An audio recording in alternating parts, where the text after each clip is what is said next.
प्रिय भैया बहनों, आज हम सूरदास जी के भ्रमर गीत से लिए गए महत्वपूर्ण पद का रसास्वादन करेंगे। तो आइए पढ़ते हैं।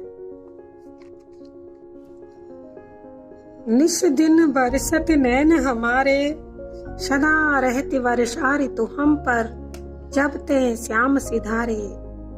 दृघ अंजन न रहत निशिवासर, कर कपोर भयकारे। कंचुकी पट सूखत नहीं कबहूं, उर बिच बहत पनारे। आंसू सलिल सबे भई काया, पल न जात रिस टारे। सूरदास प्रभु यह परेखो, गोकुल काहे विचारे। प्रस्तुत पद में गोपियां उद्धव से अपनी दारुण व्यथा का वर्णन करते हुए कहती हैं, हे उद्धव, निस दिन वर्षत नैन हमारे। जब से श्री कृष्ण मथुरा गए हैं, तब से निस दिन, निसी रात, दिन रात दिन हमारे नेत्र बरसते रहते हैं। हमारे नेत्रों में अश्रुधाराएं बहती रहती हैं। सदा रहती वर्षा ऋतु हम पर, जब ते श्याम सिधारे। जब से श्याम अर्थात श्री कृष्ण मथुरा गए हैं, तब से सदा रहत वर्षा ऋतु हम पर हमेशा वर्षा ऋतु बनी रहती है। अर्थात हमारी आंखों से आंसू बहते रहते हैं। अश्रु रूपी वर्षात हमारे नेत्रों से होती रहती है। सामान्यतः श्याम घन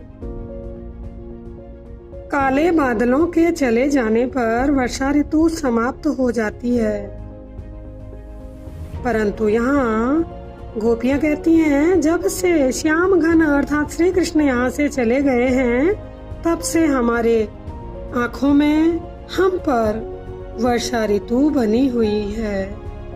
तब से हम रोती रहती हैं। हमारी आँखों में आंसुओं की बरसात होती रहती है। दृघ अंजन न रहत निशिवासर, हमारे दृगों में, हमारे नेत्रों में अंजन काजल नहीं रुकता है।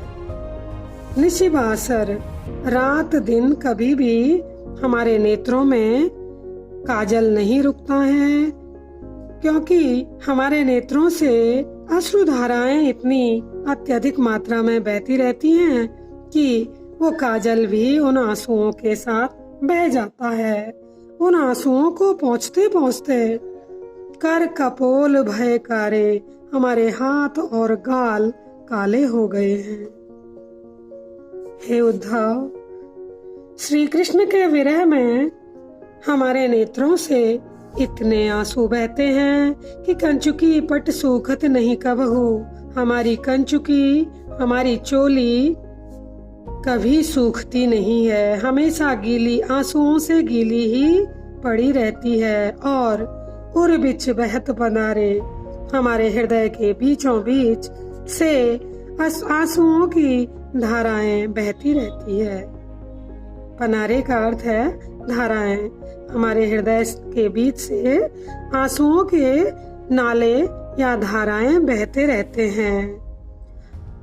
आंसू सलिल सबे भई काया, गोपियां अपनी विरह वेदना का वर्णन करते हुए उद्धव से कह रही हैं, हे उद्धव, अब तो ऐसा लगता है मानो आंसू सलिल सबे भई काया, हमारी सारी काया, हमारा संपूर्ण शरीर ही आंसू रूपी जल बन गया हो। सलिल जल को कहते हैं। तो गोपियां ये कह रही हैं कि अब तो हमें यह लगता है कि हमारी सारी काया, हमारा सारा शरीर ही अब आंसू रूपी जल बन गया है। और ऊपर से पल न जात रिस टारे, ये कामदेव का ऋषि क्रोध हम पर एक पल के लिए भी रुकता नहीं है, टलता नहीं है, जिससे हमारी विरह वेदना और भी अधिक बढ़ती है और हमारे नेत्रों से और भी अधिक मात्रा में आंसू बहते रहते हैं। सूरदास प्रभु यह परेखो, सूरदास जी कहते हैं, गोपियां कह रही हैं, श्री कृष्ण को याद करते हुए कह रही हैं कि हे उद्धव, यह परेखो देखो, प्रभु श्री कृष्ण ने गोकुल काहे विसारे, गोकुल और गोकुल वासियों को क्यों भुला दिया होगा।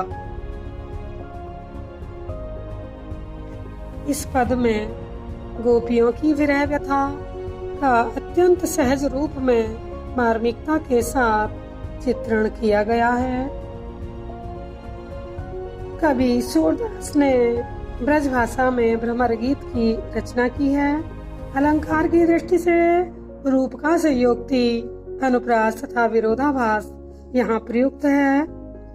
वियोग श्रृंगार रस प्रयुक्त हुआ है और छंद गेय पद है। प्रश्नों की दृष्टि से पहला प्रश्न सभी काव्यांशों और गद्यांशों में एक समान होने के साथ साथ प्रस्तुत पद के शीर्षक तथा कवि का नाम लिखिए। तो प्रस्तुत पद का शीर्षक भ्रमर गीत तथा कवि सूरदास जी हैं। रेखांकित अंश व्याख्या कीजिए। तो आप रेखांकित अंश व्याख्या इसमें करेंगे। इसके लिए हमें पूरे पद की व्याख्या आनी चाहिए। कोई भी लाइन इसमें रेखांकित आ सकती है। आपको उन लाइनों का अर्थ और व्याख्या करनी है। प्रश्न नंबर 3, सदा रहती वर्षा ऋतु हम पर, जब ते श्याम सिधारे, में अलंकार बताइए। सामान्यतः बादलों के चले जाने पर वर्षा समाप्त हो जाती है, परंतु यहाँ श्याम घन अर्थात श्री कृष्ण के चले जाने पर वर्षा लगी हुई है, वर्षा ऋतु बनी हुई है।